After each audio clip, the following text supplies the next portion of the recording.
Firstly, for those who don't know, Stardew Valley is a new game created by Concerned Ape that has swept the world and is a fantastic game for what it tries to do. Stardew Valley is essentially a farming game, but it's also a life game, has a pixel art style, and has been widely and very positively accepted. It follows the same kind of ideas and has many of the same features as games like Harvest Moon, Animal Crossing, and even The Sims. Yet there is one thing that is different about Stardew Valley, and while playing it a lot recently, I noticed that this game says a lot about life. Whereas with those previous games I've mentioned, I find myself having a distinct difference of the life I lead now and the life I lead in those games. In Stardew Valley, I see a lot of similarities. There are moments in the game that make me stop and look at my life in both of these worlds, the digital and the physical. And it's not often that that happens in a game, and for that reason, I wanted to talk to you about Stardew Valley. So here we are in the game. And like every other day in the game, we wake up in a bed and we go through our morning rituals. Watch some TV, learn some recipes, chocolate cake. Sounds nice to me. It's winter right now with me, so we can't really grow much crops, but there's still a lot to do. We look at the chickens. Susie, our newest chicken, looks fine. Ruby and Chewy also looking good. No eggs today, but they still need their feed. So we go right ahead and put that down for them, and then we're on our way. Come over to the barn and we see the fence has been destroyed. We have to fix this, otherwise it will keep deteriorating. So we grab some wood, make some fences, and there you go. A few moments later, and everything is restored back to its natural working condition. Next on our list is heading into the barn to check on our cows, get some milk from them, and then check on our newest member of the family, Brenda the goat. These guys also need feeding, so we get some hay and put it in their tray.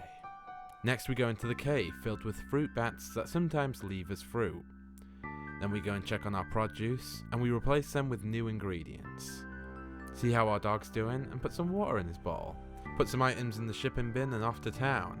Do some foraging to see what we can find. Take a look at the notice board. Looks like Dr. Harvey wants a fish. And look at that, it's also his birthday. What a perfect gift. But before we do that, we go into the shop to do our other morning ritual, have a look at the wallpaper and flooring. Next, we stop by our beloved, who is always reading at this time, and give her some milk. It's her favourite, we know that. We're getting there with her, and someday we might be able to marry her. It's around midday now and we decide to go and get that fish. First catch of the day, trash, quite literally. Spend the next couple of hours catching a lot of the wrong fish, some green algae, which we chomp down for lunch, and one of the hardest fish that I have ever had the discomfort of trying to catch. I failed, obviously. By the time I get what I need, I head over to the clinic and it's shut. Looks like I missed my opportunity. But the day's not over yet, so I head to the mine for some rock smashing and slime killing. And these other things, these really weird things. And then I got chased out of the mine by a vampire bat invasion. And then look at the time, I need to get home before it's 2 o'clock, otherwise I will pass out. I get back home in the nick of time, head over to my bed, jump right in, and sleep for the night. But that's just one day, and there are so many more ahead. I wake up the next day and what do you know? I'm doing my morning rituals as usual. But there's always something on my mind, and that is what else I could do with this day, and how I may not ever possibly be able to. I could chop down some trees and gather some wood, smash some rocks and gather them too. If weather permitting, I could even do some farming. I could take some geodes to the blacksmith, get them processed and see what's inside. If there's anything particularly good or interesting, I can donate that to the museum and get a reward. Singing stone, large fruit on bear. I could even find a lost book and add it to the library's collection. Head to the beach, find a shell, scare some seagulls, do some more fishing. Oh, a sardine. Get some crabs from the crab pot that I bought from the shop. Go and see my beloved again, she likes milk. Talk to other people, there are plenty of other people in town that you can get to know and give gifts to. Upgrade your farm, make new buildings, upgrade your house, go to the spa, take a nice relaxing swim. Nice jump, bro. If you're lucky enough, you could even see a train. And don't forget the stuff on the farm to do.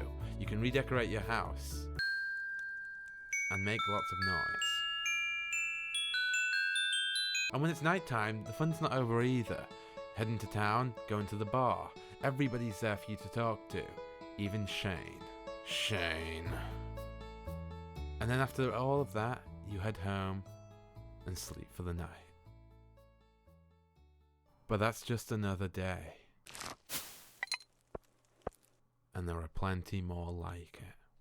The difference with Stardew Valley, compared to those other games I mentioned before, is that there is too much to do.